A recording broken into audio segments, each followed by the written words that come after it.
Hello and welcome to the first Wild Plains Medicine podcast for 2023. My name is Caroline. My name is Brad. For those of you who have not met us before and would like to know a little bit more about us, I am the channel or a channel for Wild Plains Medicine and for the Ancestral Medicine Women. And Brad is a shaman and a facilitator of healing within Wild Plains. Do you want to tell them who the Ancestral Medicine Women are? Yeah, the Ancestral Medicine Women are a lineage of healers above my mother, so maternal side. They have aggregated together, if you like, in spirit. I mean, if you ask them who they are as a group or what's unique about the whole line is they have brought men and women to spirit since the beginning of time. And that's the ancestral lineage that informs the work that we do. It's a line of women. We're very lucky to have one particular mother. We call them the mothers, the Ancestral Medicine Women. They're known as the mothers. We're very fortunate to have one particular mother, Mother Sharia, to guide us and to help us with our shamanic work. And Wild Plains Medicine is a collaboration between, yes, all of the mothers, but particularly Mother Sharia and Brad and I. So who is Mother Sharia, Caroline? Mother Sharia, and we have to say at this point her name is actually Sharia. However, being Australian, everybody finds it difficult, so she's often called Sharia, we call her Sharia, and she's come to terms with that. Mother Sharia is a really wonderful, wonderful woman who lived an awfully long time ago. She's obviously passed now, and as I channel her energy, she was a shaman herself, still a shaman, and an incredibly wise woman who is very insightful, very fierce in some ways, but a very supportive woman who has helped us and many, many people who have had the privilege to commune with her. So the podcast for the year is really about, in the context of Naturistic Shamanic Tradition, is about the nature of you and understanding the nature of you, but also and primarily exploring yourself and exploring your origin in all the different meanings of that are unique to you. So why would you do that? Exploring your origin actually leads you to where you belong. It's, our society is very fragmented and we're very distracted with a lot of media and jobs and demands and lots of travel. And it's a way of coming back to who you really are at the core, understanding that and knowing your origin actually brings you to this point where you belong, this sovereign place where you feel at one with you and you feel at one with your environment and your environment feels at one with you. And ideally it's a point where it's uniquely meaningful and nourishing for you.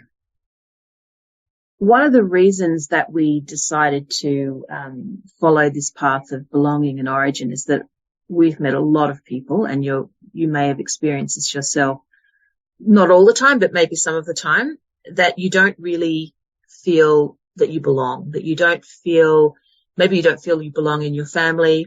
You know, some people that we've met feel completely alien to everybody in their family, and they don't have any interests or any personality correlation with their family or with their community. And that impacts their entire experience of being a human and living their life. So the idea of the series of podcasts that we'll be doing this year is to explore that unique and personal experience of belonging. So for us, the experience of belonging is an intrinsic part of origin, of your own personal origin. We asked the mothers a question about if they could explain origin and belonging, and this is what they said to us. It's a very short version. There is a really long version, but this is the short version. So here are the mothers. So now, what do we mean by origin? Is origin where you come from? So your family group, is it the country that you come from? Is it the culture that you come from? Is it the planet that you come from, if that is more in line with your belief? For us, yes, all of those things are complementary to origin, but origin for us is really the place of your own sovereignty. It is the place of your own choice.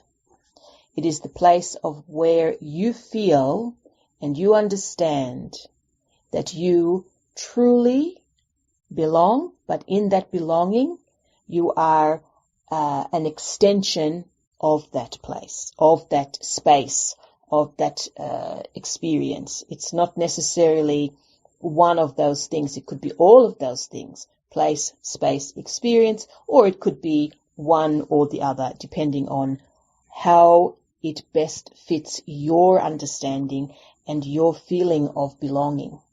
So origin really effectively is a sense of belonging, a sense of understanding that belonging. So, Caroline, what is your experience for others here listening? What is your experience of your origin? Okay, so I suppose like many people, my experience of my origin was from my family, where we came from, how we've lived our lives, how we have developed and grown, and how we are now in the world. So my origin, in my experience of origin was initially that. When last year in spring, we visited Uluru, and I went to a dot painting workshop, which was fantastic. And in that, we could do anything we wanted. Anything that came to us, we could do. And something inside me just started speaking. And my dot painting, I have to tell you, was not artistically great.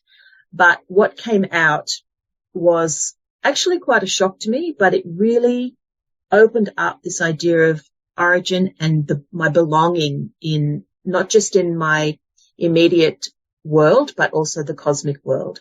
So I realized that my origin sort of began with, the point was Brad and I, and we were two stars, and then we had children, and then they were in this circle, then they were in a larger circle, and then they were going out into the world. But then, there was our ancestral lines coming in from the outer world, if you like, coming into us and informing us. But then we were creating from that our own story, our own sense of belonging. So whilst my origin is, of course, informed, and I understand it as having all of these external parts to it, I realized that my origin and my sense of belonging was not just in the family group and that creation of the family group, but it was in the creation of that. And at that point, I felt like this is my origin. This is where I belong, and this is what I have created. So for me, my origin and my sense of belonging is in my creations. So for me, it's a constantly evolving origin and belonging story. It's not just one thing. It's a constant story, a constantly moving story. Every creation that I participate in, that I am a part of, is for me a story of origin and belonging. And now that I know that about myself, I really feel at peace with the fact that I can belong anywhere. And my experience is throughout my life that it doesn't matter where I am, I feel like I belong. And I can then move and I feel like I belong there.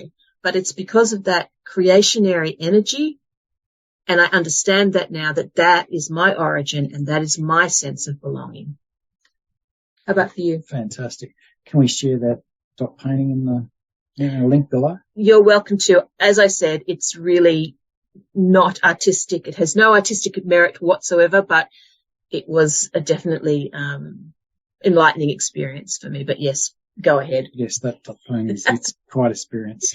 Yeah. And the contrast between my work and Caroline's work is Well, our work and pretty much everybody else's work, to be honest, because we're not artistic. Creative, yes, but artistic, no. Anyway, what about for you? Because it was a different experience for you, wasn't it? Yeah. So the dot painting was, but I think, for listeners, it's to hear the difference in their origin between the two of us is amazing.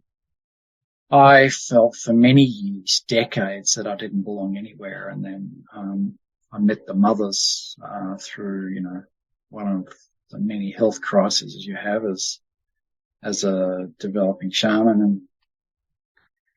And, I felt like I met my group. It's like the group I always wanted. I met in this group of women, and it's like, wow, it's like I arrived home, and then they started teaching us. And then as that developed, I realized actually I need to live out in the elements as much as I can, because the elements were my friends. They talk to me. The trees talk to me. I need to cook on wood, open fires. I can't tell you how good and how true that makes me feel. So that's a real quick summary of my origin and where I belong, and how new ideas create through me in those things, how those things talk to me and move me. When I'm stuck, I go closer to the elements. I go closer to fire. I go closer to the trees and the birds, and that's my origin. It's completely different than Caroline's experience of her origin. So what is your nature, and where do you belong?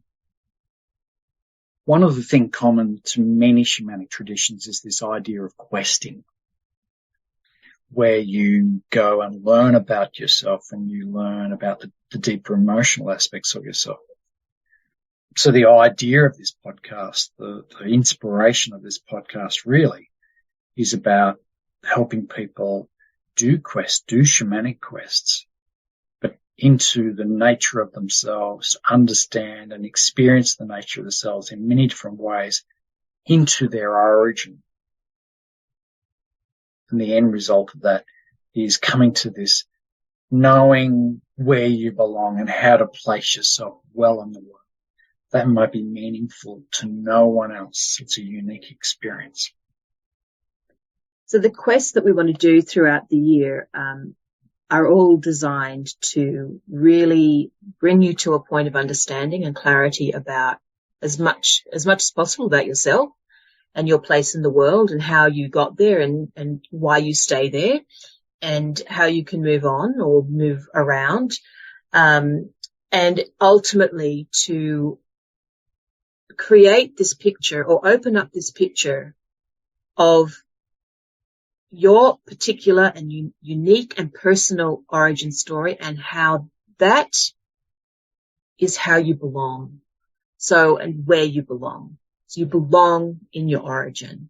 So that's what we're trying to hopefully achieve this year. So, with the quests and with all of the things that we talk about, our interviews with people, our interviews with the mothers, with Mother Sharia, all of those things are really bringing people to an understanding of where they belong, how they belong there, and their own decision making within that belonging.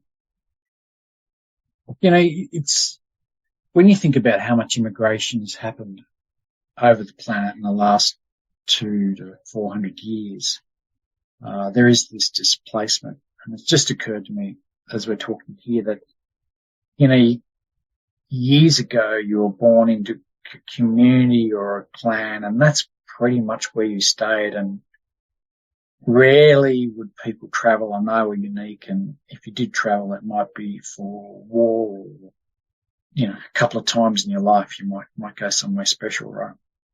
So that's just a reflection of how we've become displaced from who we are and what we belong, right? And there are many distractions. We can be forgiven. So, Caroline, what is the origin of Wild Plains medicine? Wild Plains medicine, we embrace the Naturistic Shamanic Tradition. Now, the Naturistic Shamanic Tradition is something that Mother Sharia has educated us in and has developed really, over a decade. Yeah, with us and, through her own learnings and her own knowledge and her own experiences. So everything we do at Wild Plains Medicine is based around or informed from Naturistic Shamanic Tradition. So I actually think that Mother Sharia is the best person to explain this to us. So let's go to her. Welcome, this is Mother Sharia, and we are going to just briefly discuss or inform you of what the Naturistic Shamanic Tradition is. The Naturistic Shamanic Tradition is perhaps a new tradition. However, it is informed absolutely by the most ancient of our existence. Earth, animals, the elements, plants, the nature of things. And that really is what Naturistic Shamanic Tradition is about. It is about the nature of things. We will discuss that in a moment, but before we do that, we just want to, when we say this is new, it's a new shamanic tradition, but it's based on things that are ancient. When we say it is new, what we mean by that is that we are looking at the shamanic tradition for the modern and constantly evolving world, the world of the natural world, the world of humans, the world of your technology, all of the worlds that you can think of. This is the tradition that we have developed, if you like, that can move and adapt with a modern and constantly evolving world. It is not dependent on ritual and ceremony. It does not keep people caught in those things. It does not keep people in tight balls. This is what you have to do to get that. This is what you have to see to understand that.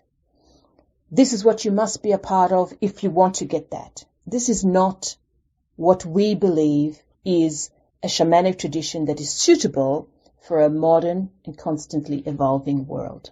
We see that our tradition is one of possibilities. It is one of movement, and it is a unique experience for everybody. Everybody is going to experience Naturistic Shamanic Tradition in their own way. Yes, there are things that we do. We do journeys, we have totem, we have spirit animal guides, we have nature retreats, we have runes, we have forest law cards, we have a whole range of tools, if you like, that we use in Naturistic Shamanic Tradition. But how they're used, when they're used, is a completely unique experience all the time for whoever is requiring assistance. In saying all of that, we do have 5, if you like, guiding principles. And they are connecting, communing, kindness, adapting, and thriving. And in between adapting and thriving, we have a joining concept of resilience. So those two are slightly, there is another aspect there that joins those two, which is resilience. Now those words that we have just said are concepts. But for us, Naturistic Shamanic Tradition, as we said, is a tradition for a modern and constantly evolving world. And those things, connecting, communing, kindness, adapting, thriving, and then resilience, those things are the guides, if you like, or the vehicles that you can use to get where you want to go in this shamanic tradition, how you can move in the tradition, in the world, in your life. We have the guiding principles, and we have all of the tools that we use, and we have this understanding that Naturistic Shamanic Tradition is a shamanic tradition for a modern and constantly evolving world. But what is it? What is it about? What it is about is the nature of things. That is what we are interested in. That is what we work towards in everything.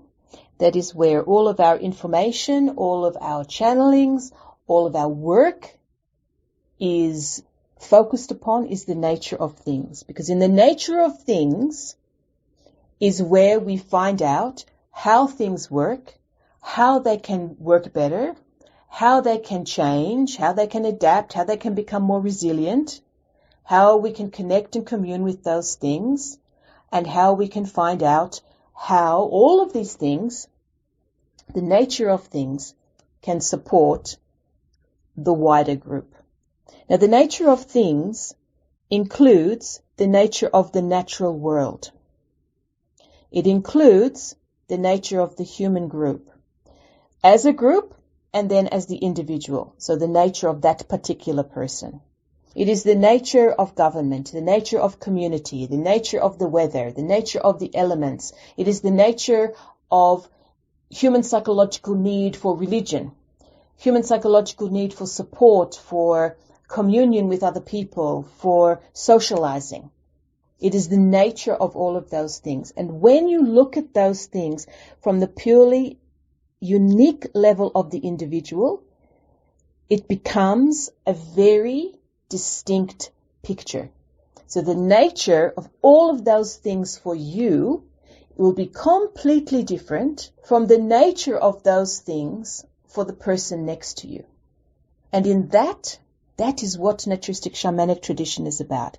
The nature of things and the uniqueness of that for each individual, each community, each nation, each plant, each element, and where all of those things are. So the elements, let's say the weather, the rain in one country is different to the rain in the other country. The nature of the plants and the trees and so on that occur as a result of that are different here to that other place. So the nature of that is then imbued into not only the flora and fauna, but into the culture, into the community, into the family groups, into the individual. So we look at the nature of things.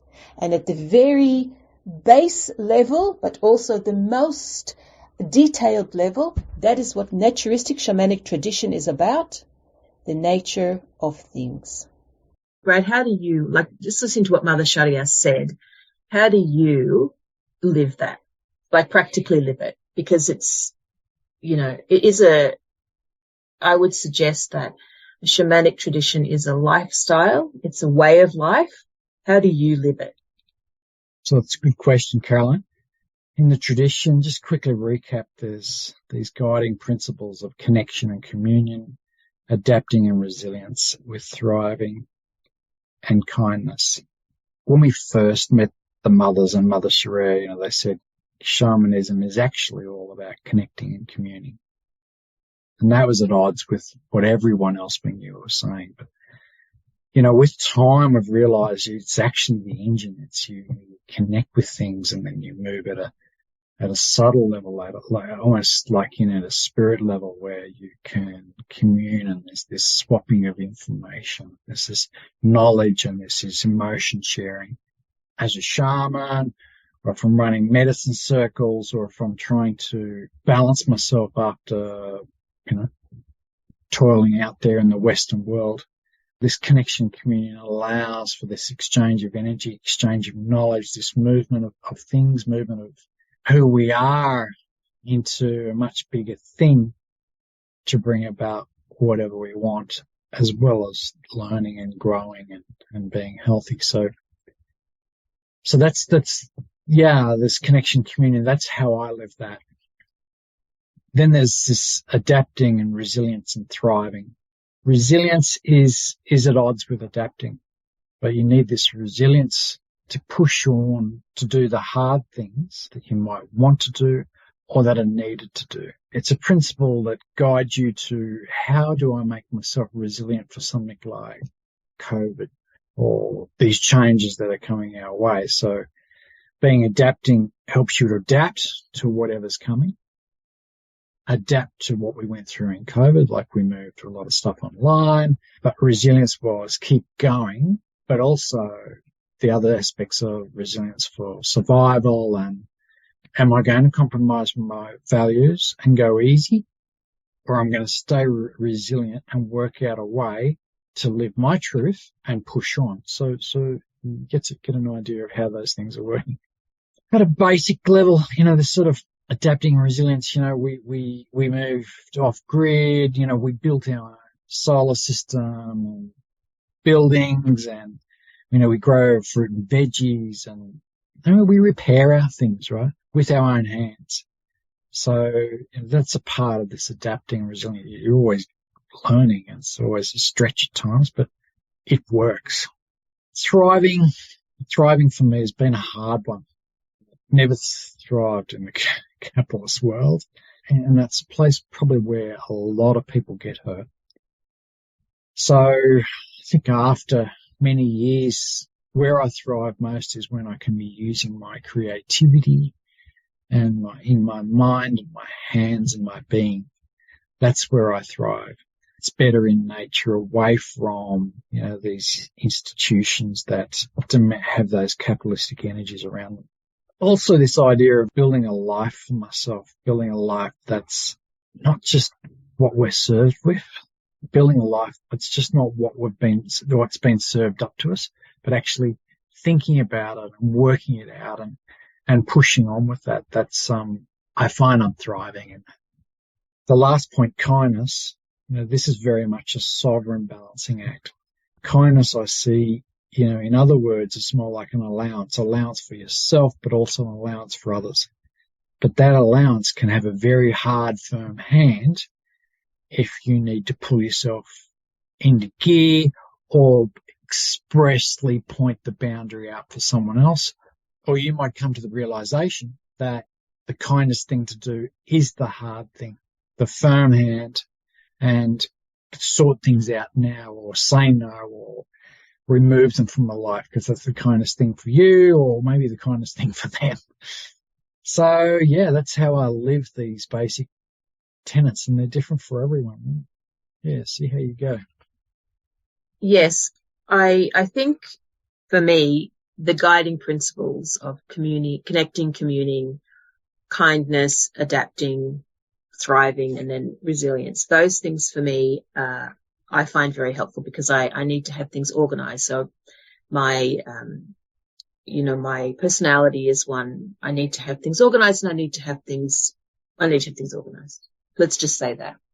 So I actually find comfort in those guiding principles because it does give me something to use in my daily life. And I know that, for me, communing is incredibly important because it's a step beyond connecting. It's actually, coming into a space where there is nothing in between and everything is available. And I do that regularly when I'm channeling. But I also do that when I'm creating. So for me, that is a real sense of my belonging, is that communing. And I've never been one to, the small talk and that sort of thing. I just can't do it. I have to actually have a real connection and a real communing experience with someone. So I call it the intimate experience.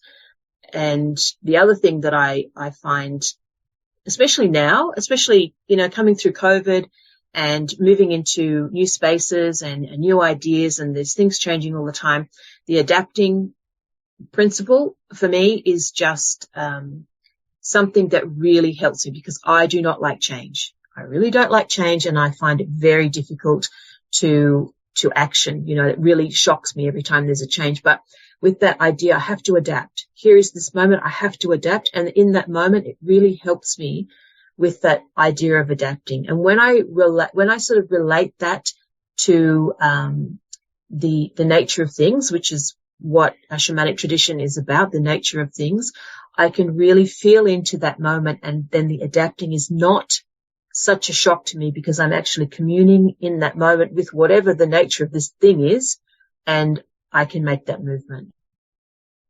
Another thing to add here is, Mother Sharia has educated us for just off a decade, but the mothers have been around us longer. And we found we were living these guiding principles of the Naturistic Shamanic Tradition already. So, the mothers and Mother Sharia have just given us this clarity of how to create a life that is more respectful for nature, but respectful of the self. And you can explore the self and get a clarity of yourself and come to this fullness of life, leaving behind others' expectations and just being able to enjoy who you are and say no to that and find out where you belong. So as we mentioned earlier in the podcast, a big part of our journey this year is questing. And Brad mentioned that questing is quite a significant part of shamanic work. And questing can be done in lots of different ways, depending on the tradition that you're with. So each podcast, we're going to have a different quest. And those quests are really designed to help you or encourage you to explore yourself more deeply, to come to some clarity about yourself and understanding of yourself, with the idea of understanding your origin and then your ability to belong, or how you belong in the world.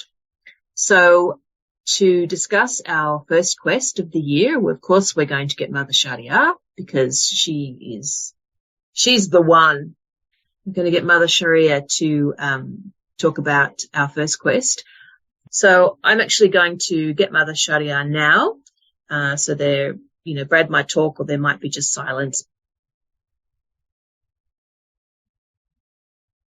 Welcome, Mother Sharia. Yes, welcome. Thank you. To podcast 1. Yes.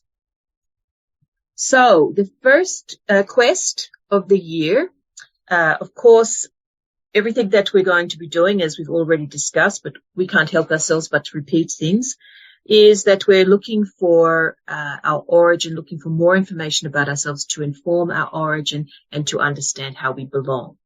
So the first quest of the year is going to be nature bathing. Now, nature bathing is really looking at this idea of connecting and communing.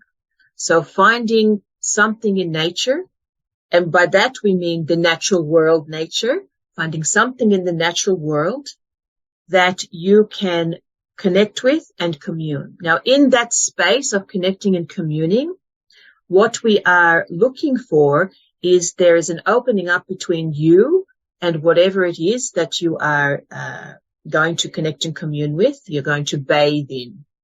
And both of you, so let's say it's a tree, both you and the tree will be bathing in each other's energy. So they will be opening up to each other, and there will be this exchange of ideas, exchange of energy, and just that feeling of, if you like, abandoning the self to that moment. So that's really communing, right?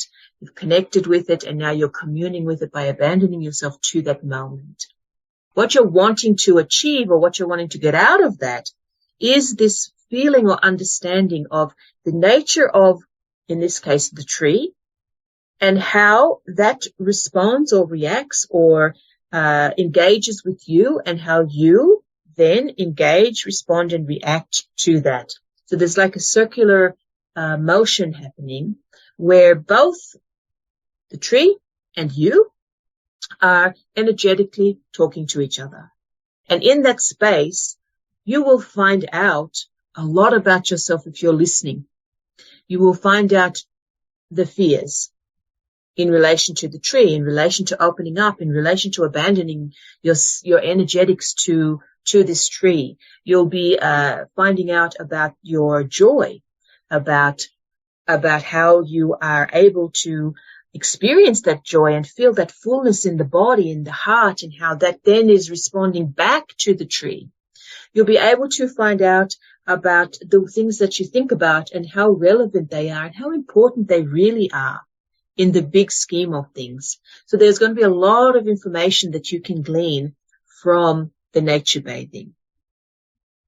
What you are wanting to do over time, so over a month, is that you're trying to build an understanding, a deeper understanding of your relationship to that, to the natural world, your relationship to, you're wanting to have an understanding of your relationship with the natural world. And in that understanding, you are creating or you are developing an understanding of yourself in the world. So therefore you are opening up and understanding more and more about the nature of yourself and the nature of your environment and the nature of your reactions and the nature of your condition and the nature of your experiences.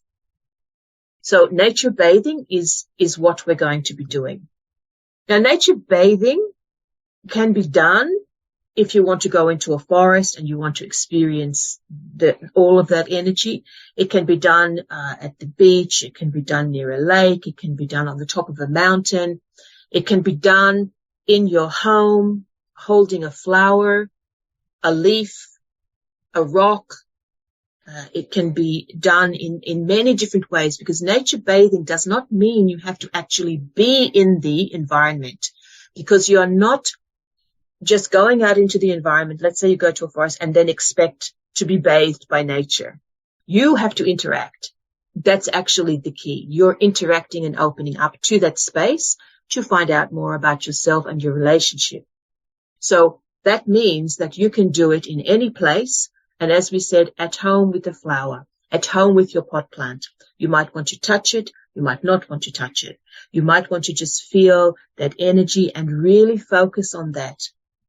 It could be with an animal that you have, a pet. It could be with, you go to the zoo and there's an animal behind in a cage, and you have this experience with them. So nature bathing is really about opening yourself up in this regard to the natural world, whatever that is for you, and really having that experience of connecting and communing, and then keeping yourself open enough to actually get a response.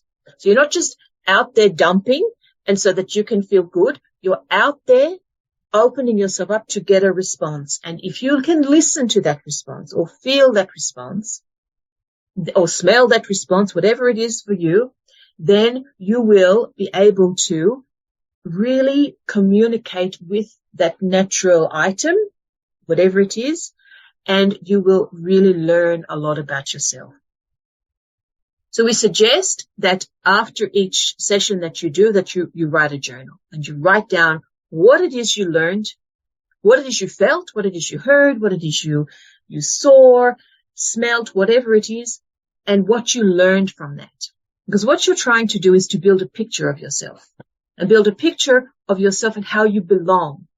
Now, when you are doing this with nature, as in the natural world, you will really experience a feeling of belonging, because the natural world is so open and so willing to explore with you and to commune with you and to share with you, that you will very easily feel this sense of belonging, this sense that you are as important to whatever it is in the natural world you are communing with as it sees you as important to it.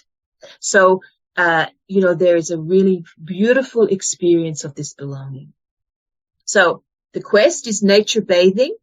You can do it in any way that you like. You might want to have beautiful music on when you are in a forest or by the beach and you are really feeling that energy moving through you. You might want to do it in silence. You might want to meditate with it. You might want to stay eyes open and just put your hands on a tree and just feel yourself moving into that space, into the tree, and losing yourself in that. There's a whole range of things that you might want to do. You might want to use your voice. You might want to go into the forest or go to a beach and just open up your voice and feel the energy as you express yourself in this way, singing or laughing or whatever it is, and really feel that energy going out and the response that you get back. That's what you're looking for, because that's going to tell you a lot about yourself. So our quest for this first podcast is nature bathing, and we really look forward to hearing from people who have tried it. And you can do it every day. You can do it once. You can do it once a week. It's completely up to you. There's no prescription, but we hope that you give it a go, and we hope that you learn something about yourself and start to build that picture. And as we said, if you do it, we would really love to hear of your experiences. So please feel free to share that with us. Thank you so much. So Mother Surya, say I do this, right? And it's the first time I've done it and I get nothing. I get absolutely nothing. What do you say to that? Well, what we say always to people when they say they get nothing is there's always something going on. And maybe it takes practice for you to hear it. You know, sometimes people, they're in school or they're learning something and it's told to them for the first time and they don't retain it. And then they hear it again like they've never heard it before. And then they might hear it again like they've never heard it before. And eventually, it starts to become a part of their understanding. So when they hear it again, maybe for the 10th time, they can understand it and they can act on it. You know, that's exactly how advertising works. Sure. They give you something that you may never heard of before, and then they keep doing it until it becomes part of the psyche. So it's a similar sort of thing. Sometimes you get nothing. You don't understand. You don't hear it. You don't feel anything. But then as you keep doing it, and if you do it with intention, and if you do it consciously, then you are more likely to start to feel responses, start to feel something coming back to you and something coming out of you.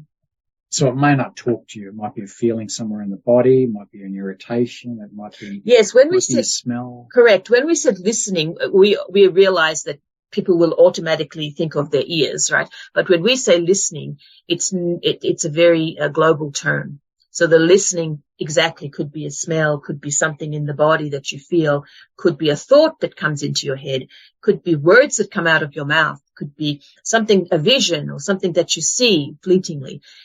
That's what we mean by listening. You listen to all of those things and then you try to understand what that means. What meaning did that have in relation to what I am consciously and intentionally doing right now? Okay, so I've done this exercise once or twice. How does this relate to origin? So what you're trying to do with this quest is to have a deeper understanding of the self. Most people have very surface understanding of themselves, and that's perfectly fine. Most people can get through their life having a very surface understanding of themselves. And that might be, they understand perhaps that it's informed by their family group, by their environment, and so on. But they don't really go deeper than that to find out their place or where they belong for themselves. Not what everybody else is doing, what everybody tells them or what they've been born into, but for themselves. So what you're trying to do here is to really build a picture, a deeper picture of yourself, not informed by all of these other external distractions that are constantly in your life, but something that you are feeling and experiencing on a very subtle undertone level.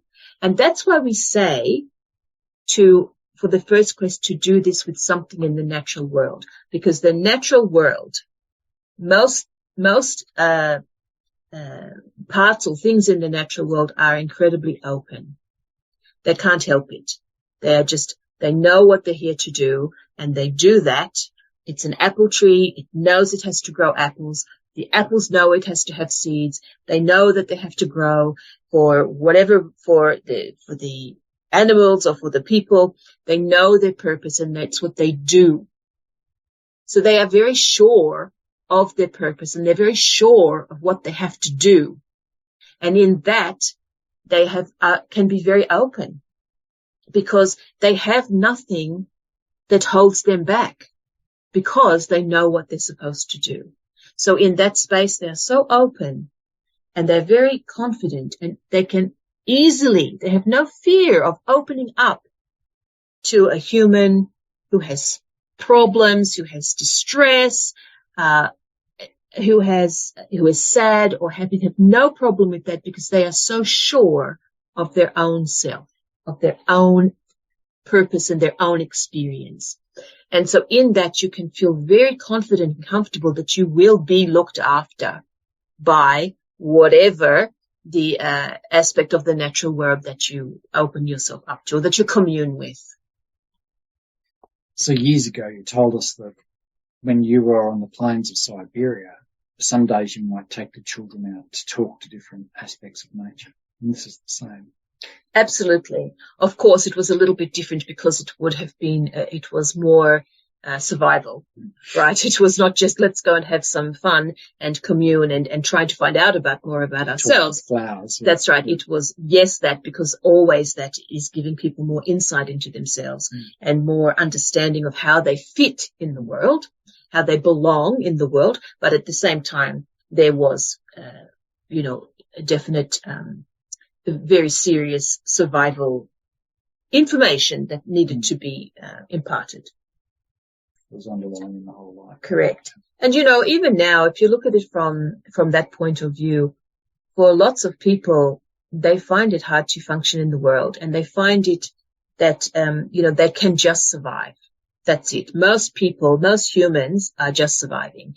And by that, we mean that they are, obviously, what we mean by that is they're not thriving. They're not, and thriving has got so many aspects to it of ownership, choice, sovereignty. Most humans are just surviving. They can just pay their bills. They have to go to work. They have to do these things. They're just surviving. And so when you are looking, with the nature bathing, a big part of that is actually getting you to a point of thriving. Right? So it's beyond survival, but it is at this point now, it is really getting people to have an understanding of themselves on a level that they don't normally experience, have an understanding of the relationship with whatever the natural world item is that they're going to be communing with, and then building that picture of the concept of communing and their relationship and their belonging in the world. So we can move beyond surviving and move into a thriving. So for years you told us this tradition is about connecting and communing, right? So this is the practicing of those two things. Absolutely. Anything else to say before you go? Like and share this podcast. Yes, that's it. Like and share this podcast, as Bradley said. Well, is there anything else you want to say? We just would like to wish people good energy. That's what we'd like to, good energy. Good, strong, thriving, honest, fun, joyful, happy energy. So thank you, Mother Sheree. Caroline's having a drink and she's coming back to us, putting the glasses on. Welcome back, Caroline. Thank you. Thank you for that. So that's basically this podcast done. Yes. What we'd also like to let everybody know is that in July this year, we are going to Uluru for our wintering. We did our wintering last year in Innit Hot Springs, and it was a really fantastic experience. We had a lot of positive experiences and a lot of fun with the people that came. This year, we're going to Uluru, and we have 5 places left. So if you are interested in doing that, so we'll put the brochure in the comments. And so if you're interested in that, please give us a call. It's going to be a really special experience. We have a lot of wonderful things planned. So please give us a call if you're interested in that. We have events planned all through the year, so please go to our events page on our website, which we'll put coming up at the end as well. And we would like to thank you so much for staying with us, this podcast. We hope you've enjoyed it. And if you've got any comments or if you've got any questions, please feel free to send them to us in the comments. And or Messenger. Comments or Messenger, yep. WhatsApp, it's all there. Yep, all of that. And yep, again, thank you so much for spending time with us.